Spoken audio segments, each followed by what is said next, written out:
For section 3.3, we're going to take the idea we did in 3.2 and go in the opposite order. So before we get to what's going on here, in 3.2, you were given if lines are parallel, then angles are congruent. And that was with corresponding alternate interior, alternate exterior. The one exception was consecutive interior. So I'll write or supplementary. But in all of them, you were given parallel lines, then you had either angle congruence or supplementary.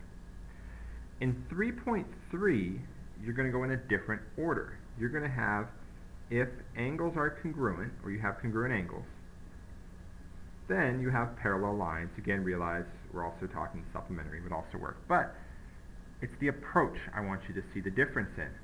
If parallel lines, then congruent angles, as opposed to if congruent angles, then parallel lines. We've taken the converse of these statements. So we're looking at the opposite direction. Now, what you learned in 3.2, corresponding angles are congruent, alternate interior angles are congruent, alternate exterior angles are congruent, and consecutive interior angles are supplementary, still remains the same. It's just the different order we ask the questions. So keep that in mind as we go through it. We may ask the question differently, but that property of congruence or supplementary still exists. So our first postulate is the congruent angles postulate, and this would be better known as the corresponding angles converse. So if two lines are cut by a transversal so that corresponding angles are congruent, then the lines are parallel. If you went back to 3.2, corresponding angles congruent and lines are parallel would be switched. Because it's the converse, we've switched the hypothesis and the conclusion. So, in this case, we're saying now because angle 2 is congruent to angle 6, we get parallel lines. So because we have that congruence, now the lines are parallel. Well, let's think of a non-example. So let's say I had a line that transversal to one line at 60 degrees and one at 90 degrees. Oops, let's label it in the right spot. 90 degrees. So those are corresponding angles. So by looking at that, it's pretty fair to see that those lines are eventually going to meet, so they're not parallel. But if they were both 60 degrees, I can see that being the same, those lines are going to in fact be parallel. This is the approach we're taking. Because those angles are the same, we have parallel lines.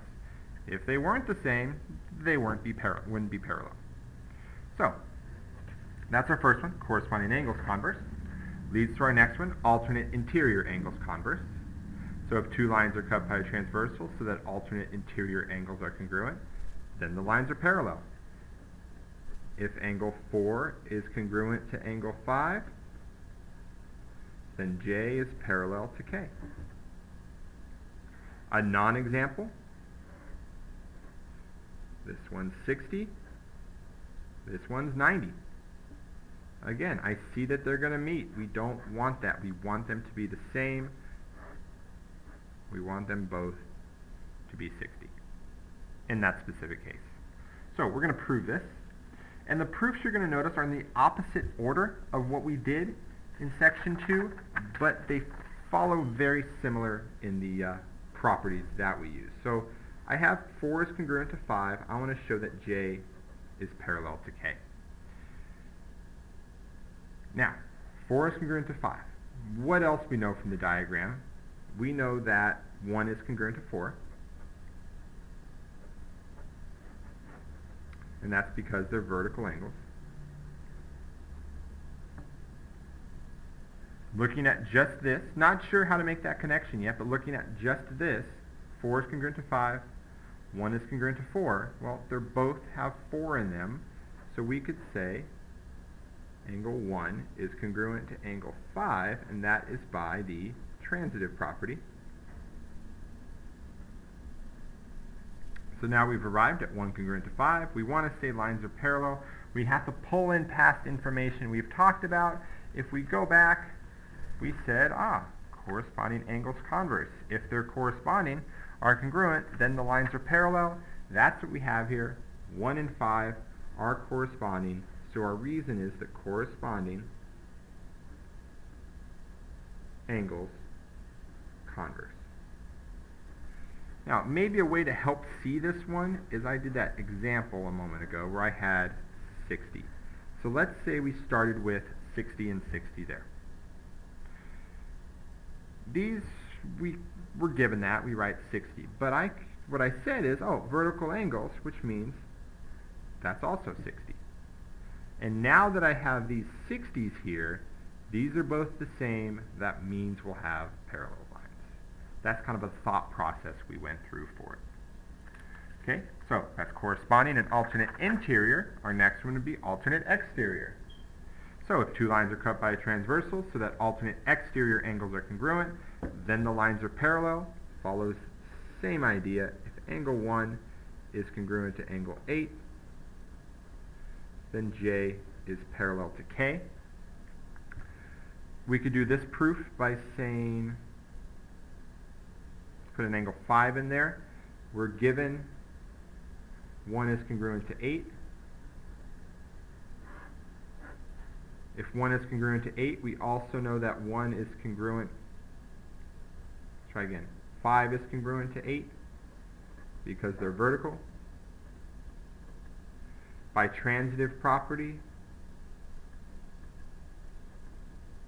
we know that 1 is congruent to 5.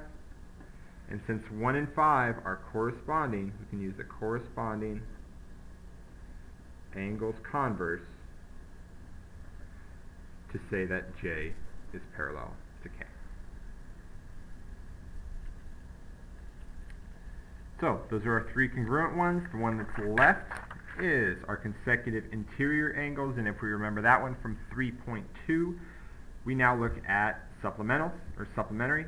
So if the consecutive interior angles are supplementary, then the lines are parallel. If the measure of angle 3 plus the measure of angle 5 equals 180, then J is parallel to K. So our specific example would be to say, okay, this is 100 degrees, this is 80. We can see, well, this would also be 100. There's our alternate interiors. Yeah, it seems to fit that they would be parallel lines. Maybe a non-example. What if I made this angle 100 and this angle 100? Well, even though they're the same, the fact they're both 100 and both obtuse, that eventually means the angles will meet. Same idea if I made them both 80. Congruence great and all, but it means they're going to meet. They need to be supplementary to guarantee that they are parallel. Going back to these, we can use the ones we've talked about. If this is 100, this is 80, well, alternate interiors don't match. That one doesn't match. This is 80, this would be 100. Again, alternate interiors don't match. There's ways we can show it does not fit. The key thing is you're remembering consecutive interior angles are supplementary. So let's look at how we're going to be asked these questions. So find the value of x that makes m parallel to n. Before we solve this one, take a step back and imagine this was in section 2. If this was section 2, we would have had little parallel arrows right here, and it would have said m is parallel to n, find the value of x. You still have find the value of x, but not because they're parallel, we have to find it to show they're parallel. Yes, they're still corresponding angles.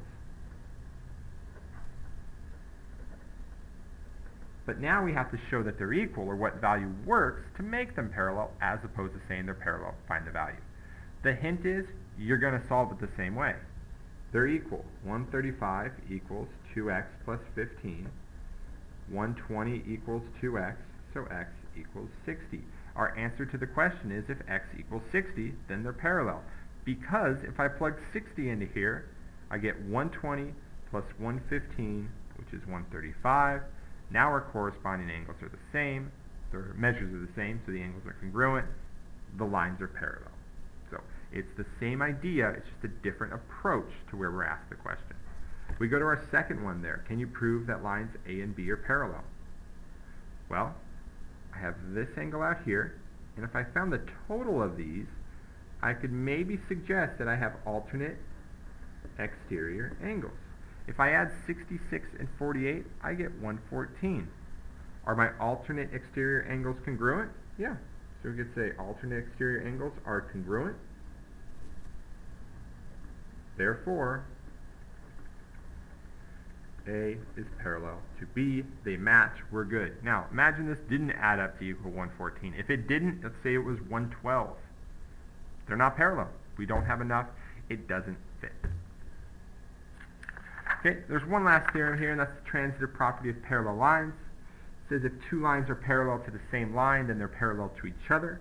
Our picture says if P and Q are parallel, and then Q and R are parallel, then P is parallel to R.